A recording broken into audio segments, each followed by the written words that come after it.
আপনাদের সামনে এমন চারটি বিষয়, চারটি বৈশিষ্ট্য নিয়ে আলোচনা করব। যে চারটি বৈশিষ্ট্যের ব্যাপারে আল্লাহ রাসূল সাল্লাল্লাহু আলাইহি ওয়াসাল্লাম বলেছেন, যদি দুনিয়াতে তোমাদের কারো মাঝে এই চারটি বৈশিষ্ট্য, চারটি গুণ থাকে, এই চারটি গুণ অর্জন করেছো, দুনিয়ার আর কোনো সম্পদ পাওনি, কোনো গুণ পাও নাই, তাহলে তোমার দুশ্চিন্তার কোনো কারণ নাই, অর্থাৎ তোমার কোনো চিন্তা করার কোনো প্রয়োজন নাই। কয়টি গুণ? চারটি গুণ যার মাঝে থাকবে, দুনিয়ার আর কোনো গুণ প্রয়োজন নাই। যদি থাকে তো আলহামদুলিল্লাহ, যদি না থাকে সমস্যা নাই। কোনো সম্পদ না পাইলেও কি নাই, সমস্যা নাই। মুসনাদে আহমদ, ইমাম আহমদ ইবনে হাম্বল রাহিমাহুল্লাহ, যিনি মাযহাবের ইমাম, যার মাযহাব মোটামুটি ভাবে মক্কা মদিনাতে চলে, আমরা যাদেরকে সালাফি বলি। অনেক ভাইরা আছে মনে বলেন যে মক্কা মদিনাতে মাযহাব নাই, এটা একটা ভুল ধারণা, মিথ্যা কথা। বরং ওখানে ইমাম আহমদ ইবনে হাম্বল রাহিমাহুল্লাহ, হাম্বলি মাযহাব বলে না, এই হাম্বলি মাযহাবের প্রসারিতা ইমাম আহমদ ইবনে হাম্বল রাহিমাহুল্লাহ একটি কিতাব লিখেছেন, মুসনাদে আহমদ, যেখানে প্রায় 40,000 হাদিস রয়েছে। কত? 40,000 হাদিস আছে। আমরা তো শুধু সহিহ বুখারী, সহিহ মুসলিমের কথা বলি, যেখানে মাত্র সহিহ বুখারীতে 7,000 থেকে কিছু বেশি হাদিস, সেটা আবার একটা হাদিস কয়েকবার আসার কারণে সবকিছু মিলে মাত্র 4,000 হাদিস। কত? 4,000 হাদিস, এর বেশি নেই। কিন্তু আমরা পড়ে আছি এখানে মুসনাদে আহমদ, যেখানে কত হাদিস? প্রায় 40,000 হাদিস। এই কিতাবের একটি হাদিস আসছে 6,365 নম্বর হাদিস। আব্দুল্লাহ ইবনে আমর রাদিয়াল্লাহু তাআলা আনহু থেকে বর্ণিত, রাসূলুল্লাহ সাল্লাল্লাহু আলাইহি ওয়াসাল্লাম বলেন, আরবাউন ইন কুননা ফীকা, তোমাদের কারো মাঝে যদি চারটি গুণ থাকে, ফালা আলাইকা মা ফাতাকা মিনাদ দুনিয়া, আর দুনিয়ার কোনো গুণ তুমি পাও নাই, দুনিয়ার কোনো সম্পদ তুমি পাও নাই, তাহলে তোমার দুশ্চিন্তার কোনো কারণ নেই, তোমার চিন্তা করার কোনো প্রয়োজন নেই, তোমার চিন্তা করা উচিত নয়। এই চারটি গুণ পাইলেই তুমি জান্নাতি। এই চারটি গুণ তুমি যদি অর্জন করতে পারো, হিয়ার আফটার হিয়ার, দুনিয়াতেও তুমি সাকসেসফুল হবে, সফল হবে, এবং আখিরাতেও তুমি সফল হবে। এই চারটি গুণ কি? আজকে আলোচনা শুরু করব, হয়তো আর কয়েক সপ্তাহ লাগতে পারে।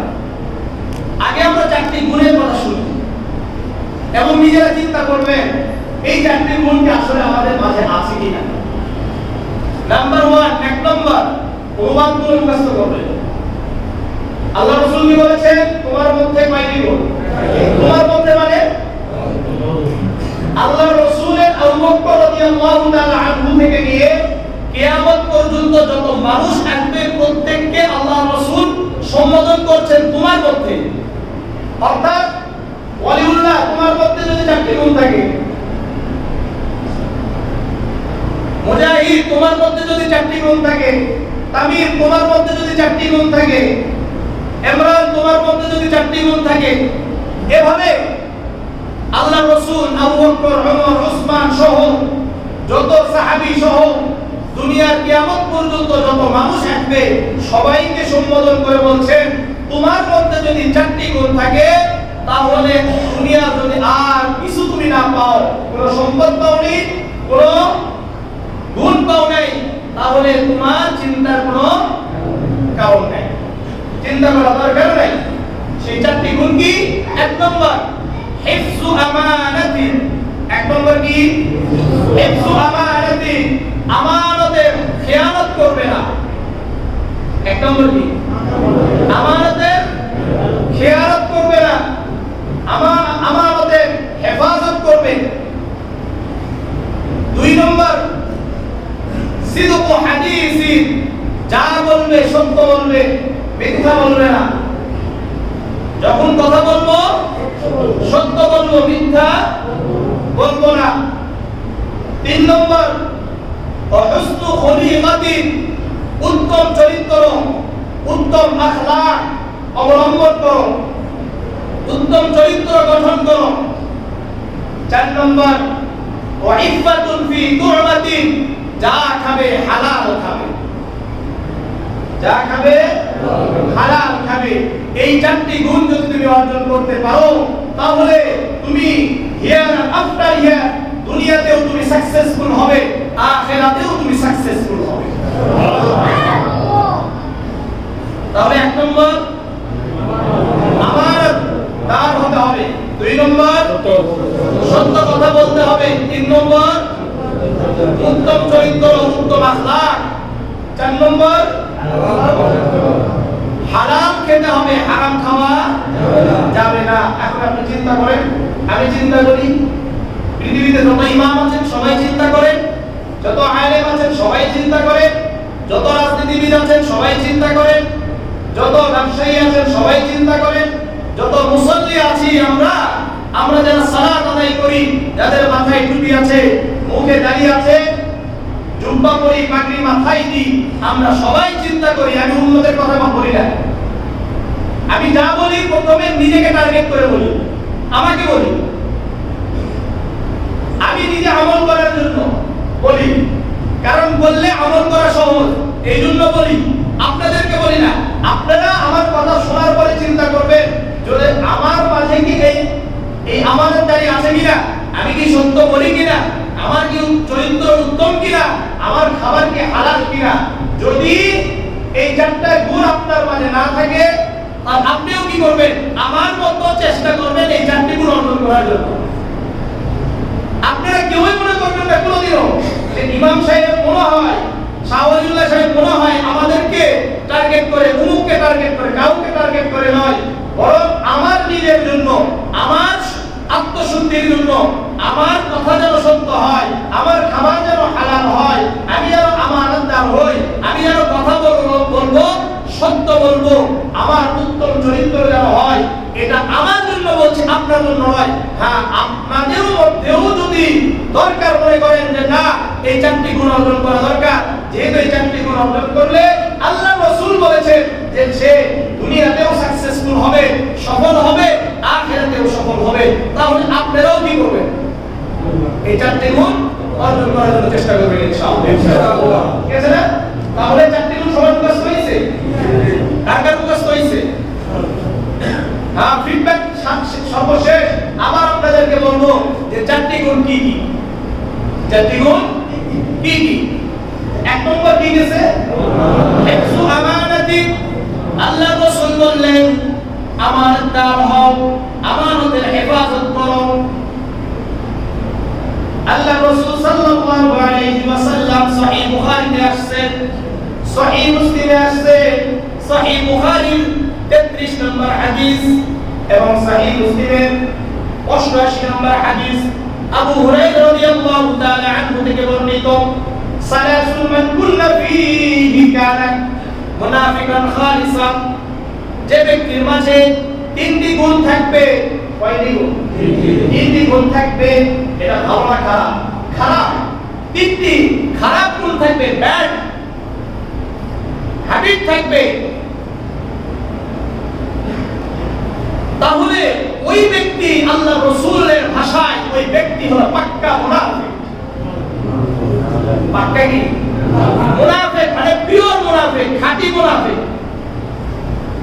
আরেক riwayতের মধ্যে আছে আরবাউন মান কুল্লা ফীহি কানা মুনাফিকান খালিসান, যার মাঝে চারটি খারাপ গুণ থাকবে ওই ব্যক্তি পাক্কা মুনাফিক, খালিস পিওর মুনাফিক বলে আল্লাহ রাসূল আখ্যায়িত করেছেন। এই তিনটি গুণ কি? ভালো গুণ না খারাপ গুণ? খারাপ গুণ। আগে গেছে কি? এখন খারাপ গুণ। আল্লাহ রাসূল বলেন ইদা হাদাসা কালামা, যখন কথা বলে মিথ্যা বলে। যখনই কথা বলে মিথ্যা বলে। ওয়াইদা ওয়াদা আখলাফা, ওয়াদা করলে খেলাফ করে। অঙ্গীকার করেছে একটি, অঙ্গীকার করে কি নাই? পালন করে নাই। ওয়াইদা তুমিনা খানা, তার কাছে কেউ আমানত রেখেছে, আমানতদারি রাখে নাই। 10 টাকা দিয়ে যে ভাই রাখেন, পরে আর খবর নেই। আরেক রিওয়ায়াতের মধ্যে ওয়াইদা খাসামা ফাজাও, যখন কারোর সাথে তর্ক করে গালি দেয়। কথা না বলতেই গালি শুরু, কথা না বলতেই কি শুরু? গালি শুরু। এরকম আছে কি নাই? আছে। এগুলো সিফাত, এগুলো খারাপ বৈশিষ্ট্যগুলো আমাদের মাঝে আছে। তাহলে আজকের যে আলোচনার বিষয় 4টি তো বললাম, আজকে আমানতের উপর কিছু কথা বলবো। আমাদের মাঝে অনেকের মাঝে ধারণা আছে আমানত অর্থ কি। আমানত অর্থ হলো বিশ্বাস করা, আস্থা করা, ভরসা করা। এর অর্থ কি? আমানত। কিন্তু আমাদের একটা ধারণা আছে আমানত মানে হলো কেউ আমার কাছে কিছু রেখেছেন, এটাকে ঠিকমতো আবার ফিরিয়ে দেওয়ার নাম আমানত। কিন্তু কোরআন এবং হাদিসকে পর্যালোচনা করলে আমানত এতটুকুই নয়। এটা আমানতের একটি পার্ট, একটি অংশ শুধুমাত্র। আমানত এটা হলো বিস্তৃত। আমানত কি? বিস্তৃত। আমাদের পুরো শরীরটা আল্লাহ তাআলার পক্ষ থেকে আমানত। আমাদের দেহ আমানত, আমাদের ব্রেন আমানত। এই কারণে আপনি আমি রক্ত বিক্রি করতে পারি না, শরীরের কোনো অঙ্গ বিক্রি করতে পারি না, শরীরকে নিজে কোনো জায়গায় কাটা যাবে না, শরীরকে অনন্তর কষ্ট দেওয়া যাবে না। কারণ এটা কার পক্ষ থেকে আমানত? আল্লাহর পক্ষ থেকে আমানত। আপনি আমি জাত তার জন্য জীবন দিতে পারবো না, কারণ এটা কার পক্ষ থেকে আমানত? আল্লাহর পক্ষ থেকে আমানত। আপনি আত্মহত্যা করতে পারবেন না, কারণ কি? আমানত। আল্লাহ যেদিন নিবেন সেদিন আপনাকে যেতে হবে, কারণ দেহটা কার? শরীরটা কার? আমি আপনি কার? আল্লাহ। যেহেতু আল্লাহ আমানত, আল্লাহ যেদিন নিবেন সেদিন আমি যাব। আমার নিজের পক্ষ থেকে আমি কি করতে পারবো না। এই জন্য মৃত্যু যাওয়া যাবে না। মৃত্যু কি করা যায় না? যাওয়া যায় না। এমনকি আপনি কাউকে হত্যা করতে পারেন না, কারণ ওটাও কি? আমানত। আরো আগে বেড়ে ওলামায়ে কেরামরা লিখেছেন, কেউ যদি আপনাকে বলে যে আপনি আমাকে হত্যা করেন, তাও হত্যা করা যাবে না, কারণ এটা কি? আমানত। এটা আমানত। আল্লাহ চক্ষু দিয়েছেন, এটা আমানত। চোখ দিয়ে যা দেখতে বলেছেন এর বাইরে কিছু দেখা আমানতের খেয়ানত করা। যা দেখতে বলেছেন, ভালো দেখতে বলেছেন, মায়ের দিকে তাকাইতে বলেছেন, স্ত্রীর দিকে তাকাইতে বলেছেন, বাবার দিকে তাকাইতে বলেছেন, কোরআনের দিকে তাকাইতে বলেছেন, কাবার দিকে তাকাইতে বলেছেন, দৃষ্টি দিতে বলেছেন, মসজিদের দিকে দৃষ্টি দিতে বলেছেন, ন্যাচারাল প্রকৃতি যা আছে এগুলোর দিকে দৃষ্টি দিতে বলেছেন। এগুলো বাদ দিয়ে পর নারীর দিকে দেখা, এটা আমানতের খেয়ানত করা। এটা কি? চোখের আমানতের খেয়ানত। কান দিয়ে কোরআন শুনতে বলেছেন, কোরআন শুনলাম না। আযান শুনতে বলেছেন, আল্লাহু আকবার শুনতে বলেছেন, শুনলাম না। কোরআন তেলাওয়াত শুনি নাই, জিকির শুনি নাই, কোরআন এবং সুন্নাহর আলোকে আলোচনা শুনি নাই। কিন্তু কোরআনে গান দিয়ে গান শুনেছি, ইসলামিক গান শুনি নাই। আমি বিভিন্ন অশ্লীল কথা শুনেছি, খারাপ কথাগুলো শুনেছি। এটা হলো কানের যে আমানত ছিল, এই আমানতের খেয়ানত করা হলো। প্রেমকে আল্লাহ রাব্বুল আলামিন ভালো কাজে ব্যবহার করতে বলেছেন। এই ব্রেনকে আমি যদি খারাপ কাজে ব্যবহার করি তাহলে ব্রেনের আমানতের খেয়ালত করা। আমার হাতের হাতটা আমানত, এই হাত দিয়ে ভালো কাজ করতে বলেছেন। কোন বৃদ্ধ মানুষ যাচ্ছেন, এই বৃদ্ধ মানুষকে হাত দিয়ে আমি আপনি কি করব? সহযোগিতা করব। এটা হলো ভালো কাজের জন্য আমানত। কোন জিনিস পড়ে আছে কষ্টদায়ক, এই কষ্টদায়ক জিনিসকে আমি রাস্তা থেকে ফেলে দিলাম, রাস্তা থেকে উঠিয়ে অন্য জায়গায় ফেলে দিলাম, এটা ভালো কাজের জন্য আল্লাহ তাআলা ব্যবহার করতে বলেছেন। এই জন্য কি হয়েছে?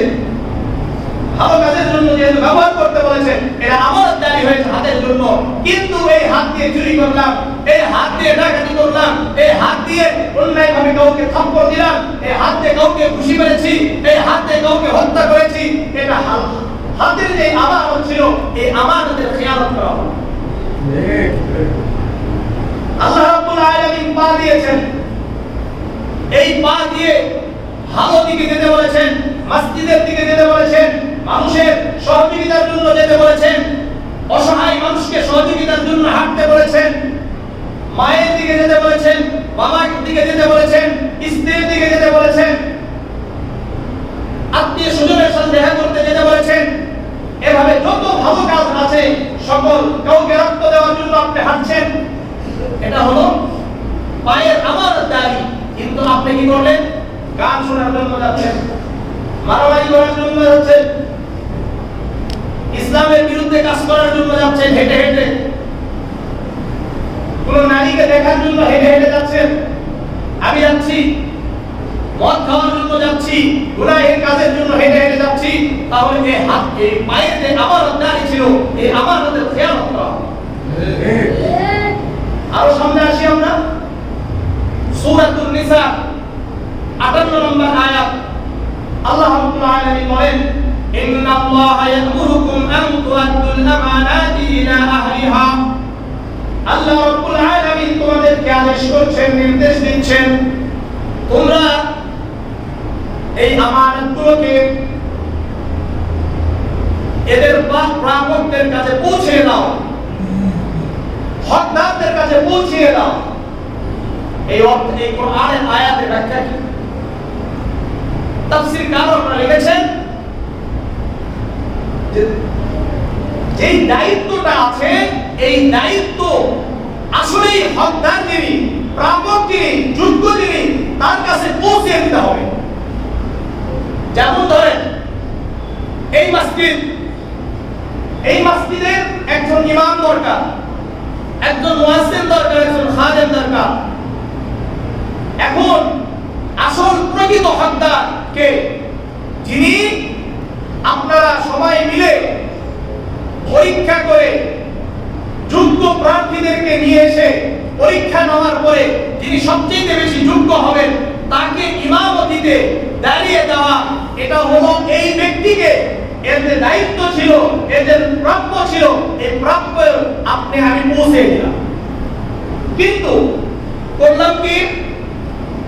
আমার দলের নাই ইমাম সাহেব, আমার মতের সাথে মিলে নাই, আমার এলাকার নয়।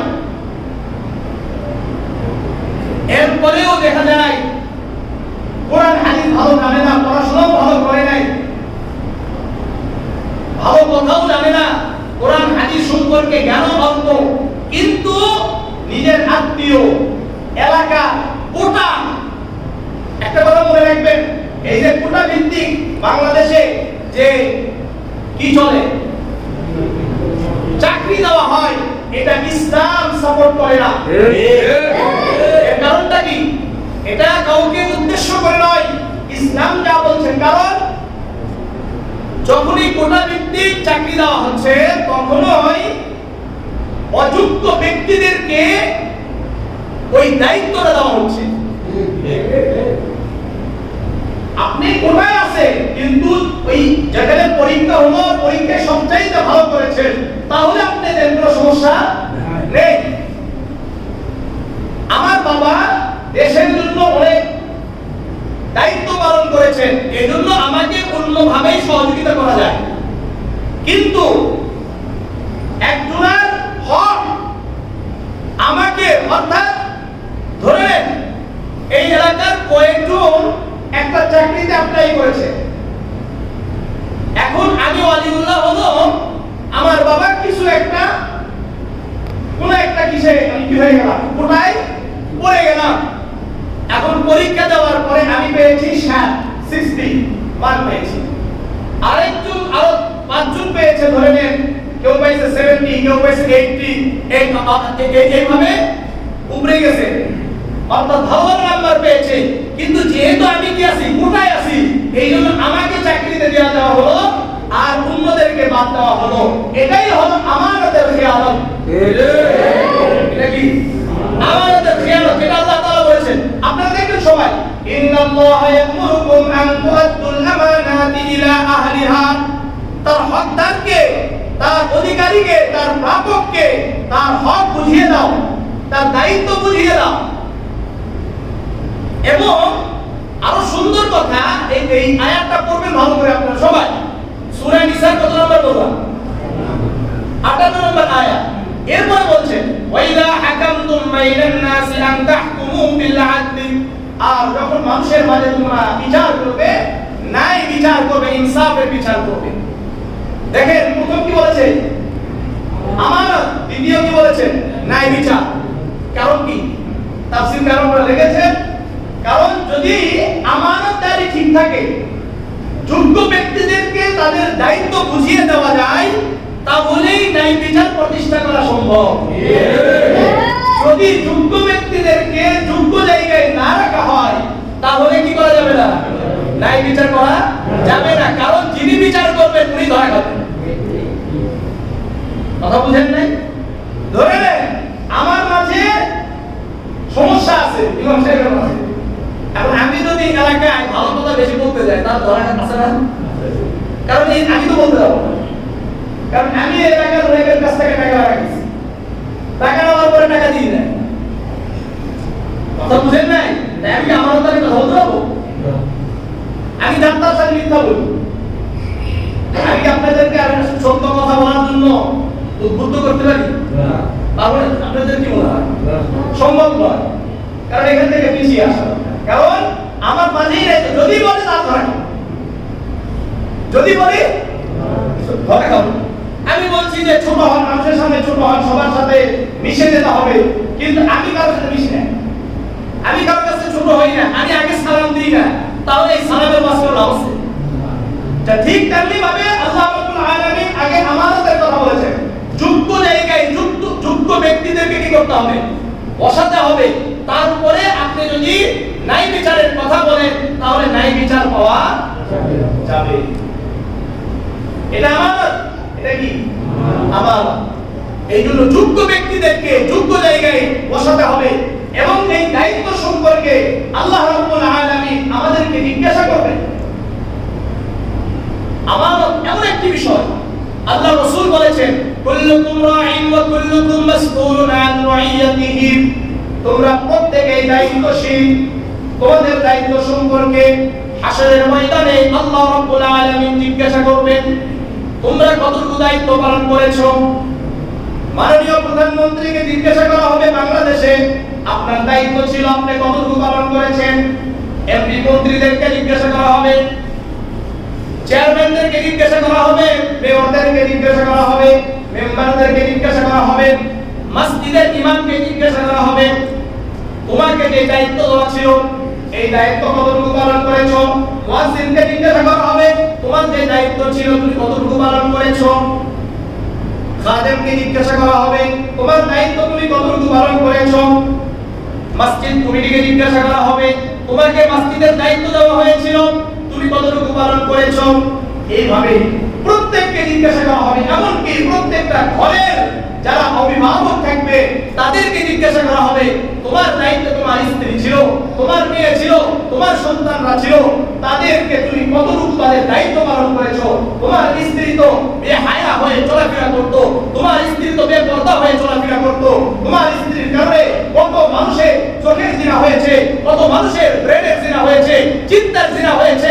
এই জন্য আল্লাহ রাব্বুল আলামিন প্রত্যেক বাবাকে জিজ্ঞাসা করবেন, প্রত্যেক স্বামীকে জিজ্ঞাসা করবেন, প্রত্যেক ভাইকে জিজ্ঞাসা করবেন, তোমার বোনের কারণে কত মানুষ জিনায় লিপ্ত হয়েছে, তোমার স্ত্রীর কারণে কত মানুষ সিনায় লিপ্ত হয়েছে, তোমার মেয়ের কারণে কত মানুষ সিনায় লিপ্ত হয়েছে, কিন্তু তুমি পর্দার খেয়াল করো নাই, পর্দার জন্য তাদের উদ্বুদ্ধ করো নাই, পর্দার জন্য তুমি তাদেরকে বলো নাই।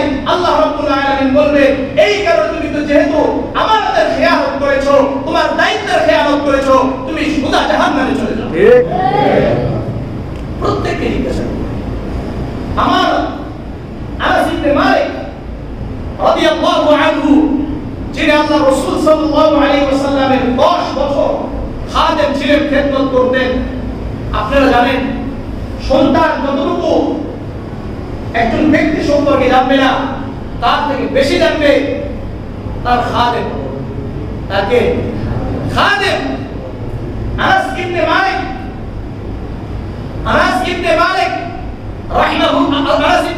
রাদিয়াল্লাহু তাআলা আনহু বলেন,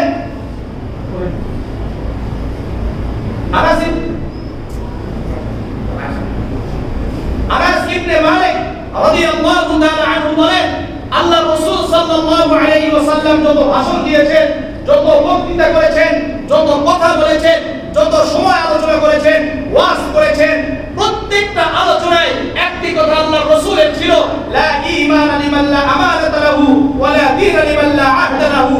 যার মধ্যে আমানত নেই তার ঈমানের পূর্ণতা নাই, আর যার অঙ্গীকার পালন করে না তার মধ্যে দ্বীন নাই, ধর্ম নেই। লা ঈমান লিমান লা আমানাতা লাহু, যার মধ্যে আমানতদারি নেই তার মধ্যে কি নাই? কি নাই? তার মধ্যে ঈমান নেই। ওয়ালা দীন লিমান লা আহদা লাহু, আর যার মধ্যে অঙ্গীকার নাই, অঙ্গীকার পালন নাই, ওয়াদা করেছে ওয়াদার কোনো পরোয়া করে না। আল্লাহ রাসূল সাল্লাল্লাহু আলাইহি ওয়াসাল্লাম সম্পর্কে সুনানে আবি দাউদের মধ্যে আসছে, এক ব্যক্তির সাথে আল্লাহ রাসূল বলেছেন আগামীকাল অমুক জায়গায় অমুক সময় তোমার সাথে আমার সাক্ষাৎ হবে। ঠিক পরের দিন আল্লাহ রাসূল সাল্লাল্লাহু আলাইহি ওয়াসাল্লাম সময় জায়গাতে চলে গেছেন, যাওয়ার পরে দেখে যে ব্যক্তি আসে নাই। এভাবে 3 দিন আল্লাহ রাসূল সাল্লাল্লাহু আলাইহি ওয়াসাল্লাম ওই ব্যক্তির জন্য অপেক্ষা করেছেন, করার পরে 3 দিন পরে আল্লাহ রাসূলের সাথে ওই ব্যক্তি দেখা করেছে। আমার কি ওয়াদা, আল্লাহ রাসূল ওয়াদা করেছেন আগামীকাল অমুক জায়গায় অমুক সময় কি হবে, দেখা হবে। আল্লাহ রাসূল কয়দিন করেছেন? 3 দিন। হয়তোবা যদি 3 দিন পরেও নাও আসতো, আল্লাহ রাসূল কি ওখানে কি করতেন? অপেক্ষা করতেন। এরপরেও দেখেন আমরা হলে কি বলতাম? আর 14 গোষ্ঠী উদ্ধার করেছে আল্লাহ। আল্লাহ রাসূল কি বলেছেন দেখেন, আল্লাহ রাসূল বলেন যে তুমি আমাকে কষ্ট দিলে। আচ্ছা কি বলছে? তুমি আমাকে কি করলে? কষ্ট দিলে। এছাড়া আর কোনো একটি বাক্য উচ্চারণ করে, এটা হলো মুহাম্মাদুর রাসূলুল্লাহ সুবহানাল্লাহ। এই জন্য আমানত, আমার আপনার চাকরি আমানত। এই চাকরির সময় 8 ঘন্টা 10 ঘন্টা যার যেই সময় চাকরি দেওয়া হয়েছে, এই সময়ের মধ্যে নিজের কোনো কাজ করা, এটা আমানতের খেয়ানত। এরপরেও যদি আমি কিনি বেতন নিই, এটা কি হবে না? হালাল। যার যতটুকু দায়িত্ব, সময় আমানত। আমরা অনেক সময় চাকরিতে যাই না, চাকরির কাজ বাদ দিয়ে আমরা ফেসবুক ইউজ করি। অনেকে ঘুমাচ্ছি, রাতে ঘুমাই নাই, ওখানে গিয়ে ঘুমাই, অথবা মোবাইলে কারোর সাথে গল্প করছি। এই যে 8 ঘন্টার মধ্যে আমি আপনি নিজের কাজ করেছি, এটা আমাদের খেয়ানত করেছি। আমাদের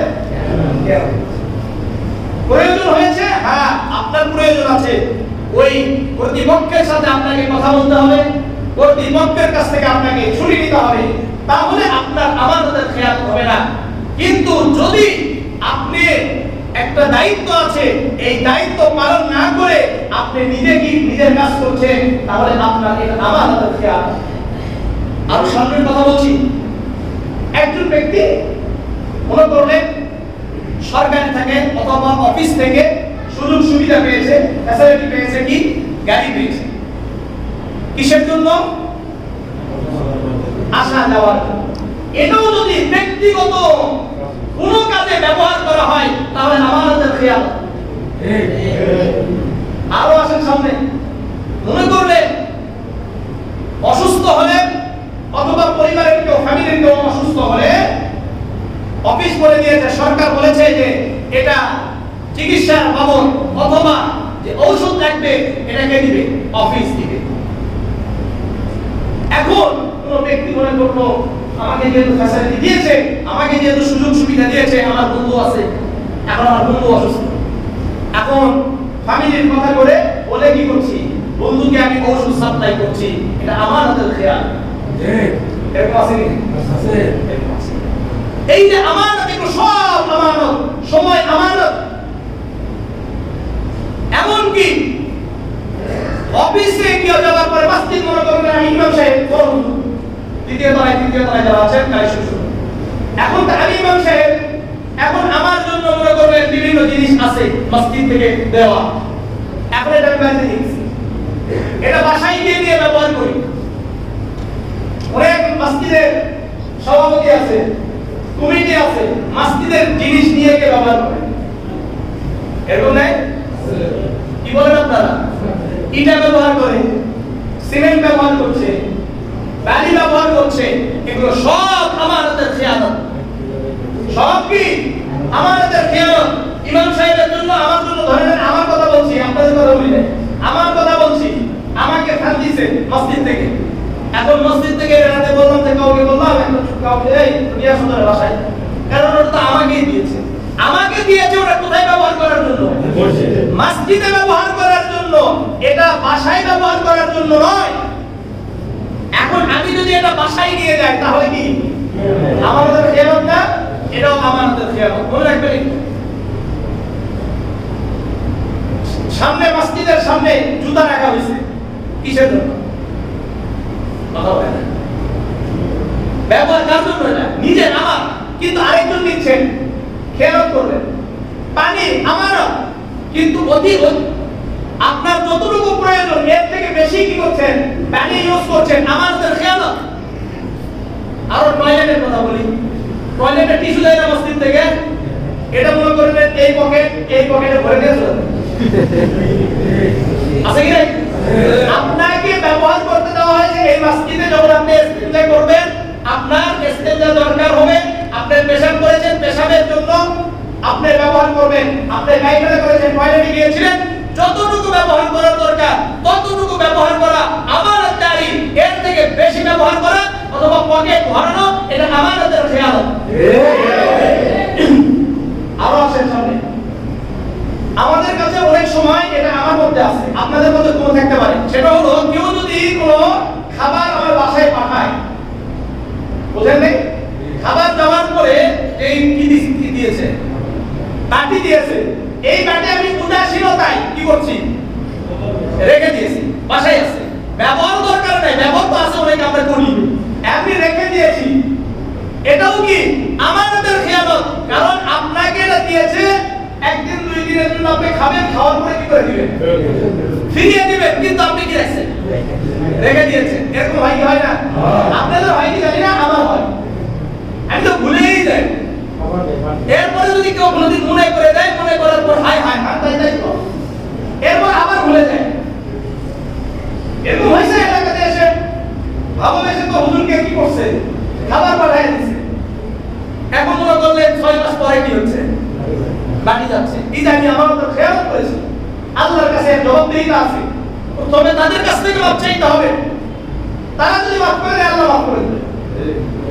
বুঝছেন? এই আমানতদারি, আল্লাহ রাসূল সাল্লাল্লাহু আলাইহি সাল্লাম আমানতদারির ব্যাপারে একটা খালি ঘটনা বলবো, এটাই আজকে আলোচনা শেষ। খাইবারের যুদ্ধের ঘটনা কথা শুনেছেন আপনারা? 629 খ্রিস্টাব্দে মদিনা মুনাওয়ারা থেকে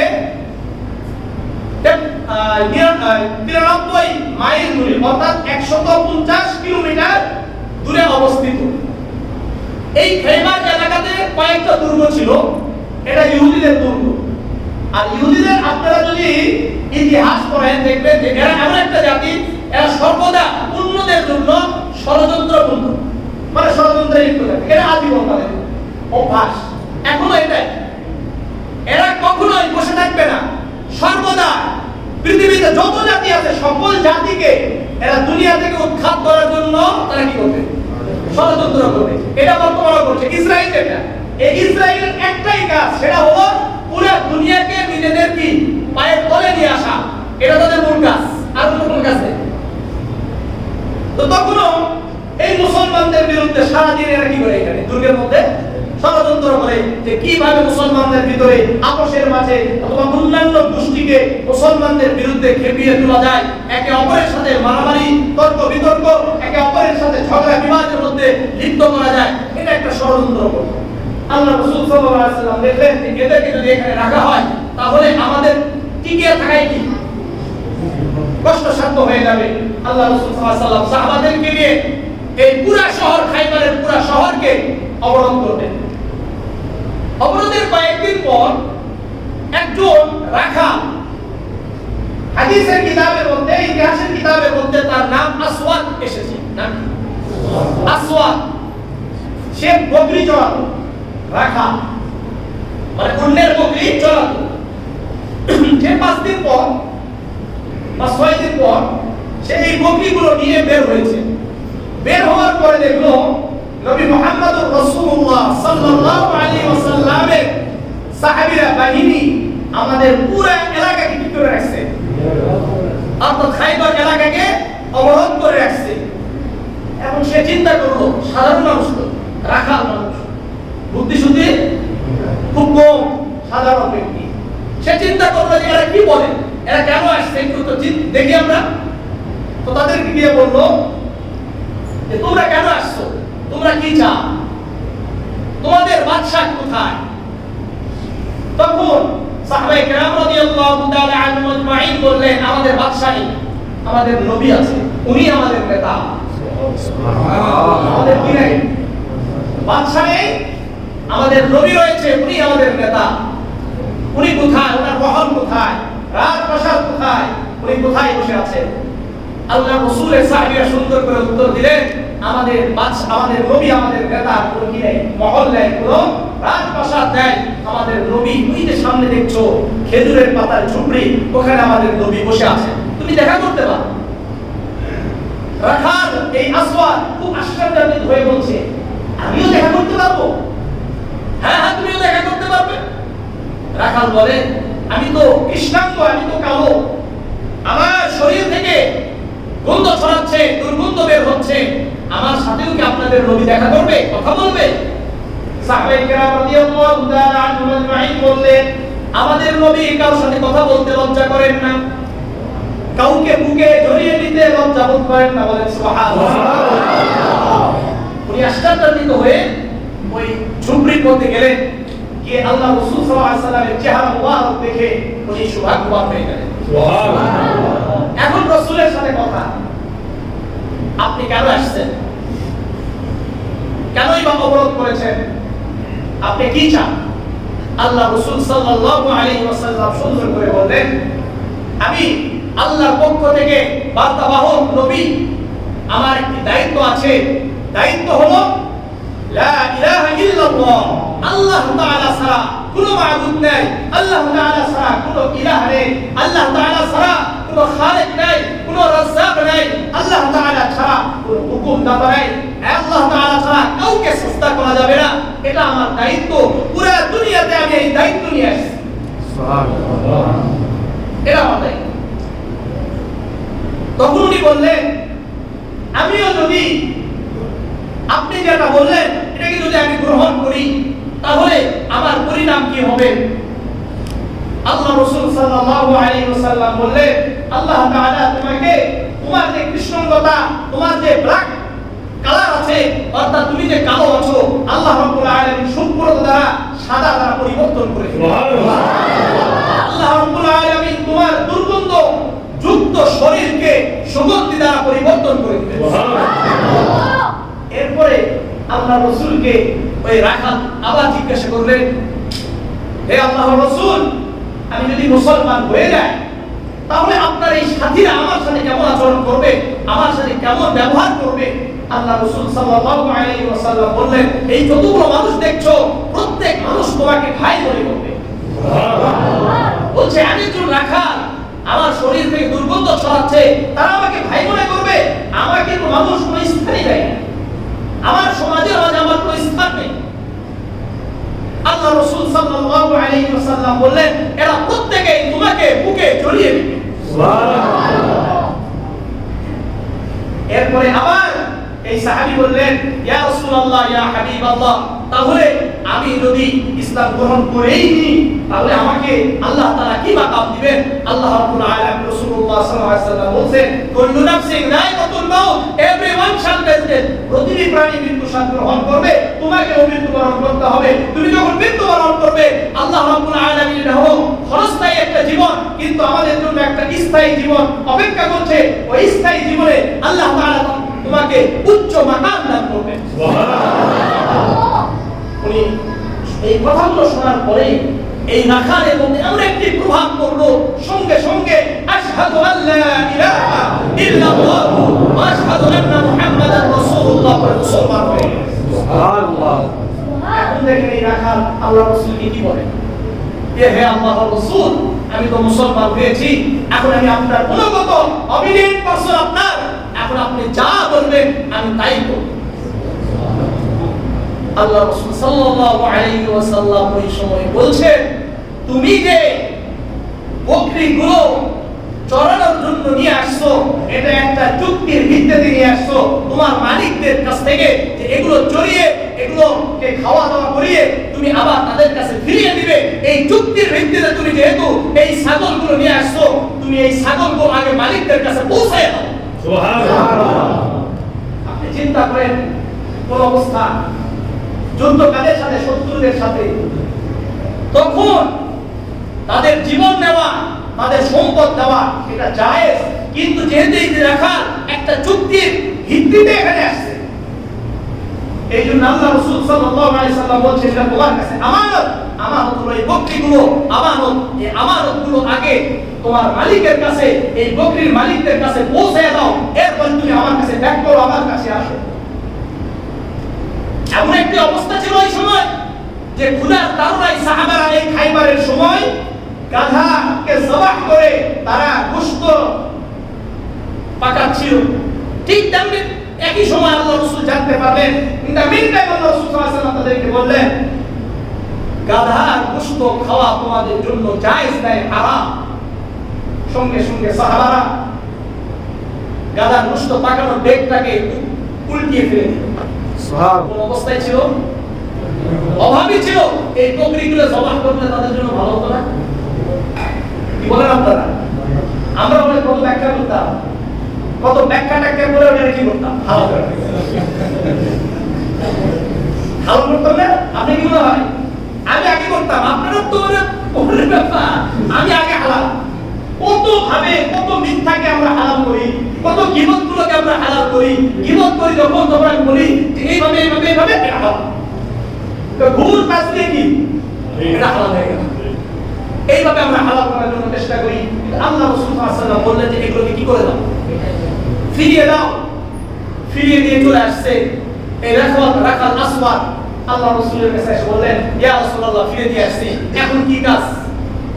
আল্লাহ রাসূল সাল্লাল্লাহু আলাইহি ওয়াসাল্লাম বললেন এখন তো আর সালাতের সময় নয়, নামাজের সময় নয়, তোমার এমন কোনো সম্পদ নাই যে তুমি কি করবে, আল্লাহর রাস্তায় খরচ করবে। সিয়াম সাধনার সময় নয়, অর্থাৎ রমাদানের টাইম নয় যে তুমি রোজা রাখবে, এবং হজের মৌসুম নয় যে তুমি হজ করবে। একটাই এমন একটা আমল আছে, সেটা হলো জিহাদ ফি সাবিলিল্লাহ। জিহাদ ফি সাবিলিল্লাহ অর্থাৎ যুদ্ধ করতে হবে ইসলামের জন্য, ইলাই কালিমাতিল্লাহ, আল্লাহ তাআলার কালিমাকে বুলন্দ করার জন্য আমাদের সাথে জিহাদে অংশগ্রহণ করো। জিহাদে অংশগ্রহণ করেছেন, শহীদ হয়ে গেছেন সাহাবায়ে কেরাম রাদিয়াল্লাহু তাআলা আনহুম আজমাইন, যারা শহীদ হয়েছেন তাদের যে লাশগুলো পড়ে আছে তারা খুঁজতেছে কে কে ইন্তেকাল করেছে, শহীদ হয়েছে, কিন্তু সবাই বলাবলি করছিল, মন্তব্য করছিল যে এই ব্যক্তিকে তো আমরা চিনি না। আল্লাহ রাসূল সাল্লাল্লাহু আলাইহি সাল্লাম বললেন হে আমার সাহাবীরা কি সমস্যা? তারা বললেন ইয়া রাসূলুল্লাহ ইয়া হাবিবাল্লাহ, যারা শহীদ হয়েছে তাদের মধ্যে একজন ব্যক্তিকে দেখা যাচ্ছে কালো ব্যক্তি, তাকে আমরা কেউ চিনতে পারছি না। আল্লাহ রাসূল বললেন যে আমাকে দেখাও। আল্লাহ রাসূলকে দেখানোর সঙ্গে সঙ্গে আল্লাহ রাসূল বললেন তোমরা এই ব্যক্তিকে চিনো না? আমি মুহাম্মাদুর রাসূলুল্লাহ এই ব্যক্তিকে চিনি। এই ব্যক্তি এমন একজন ব্যক্তি যে কোনদিন সালাত আদায় করে নাই, আল্লাহকে একবারও সাজদা করে নাই, একটা সাজদাও করে নাই, একটা রুকুও করে নাই, আল্লাহর রাস্তায় বিন্দুমাত্র একটা টাকা খরচ করে নাই, কোন কোনদিন একটা রোজা রাখে নাই, হজ করে নাই, যাকাত আদায় করে নাই, কোনো ইবাদত করে নাই, কিন্তু আমি দেখতে পাচ্ছি এই ব্যক্তিকে আল্লাহ রাব্বুল আলামিন জান্নাতুল ফেরদাউস দান করেছেন। সুবহানাল্লাহ। এটা হলো আমানত দান।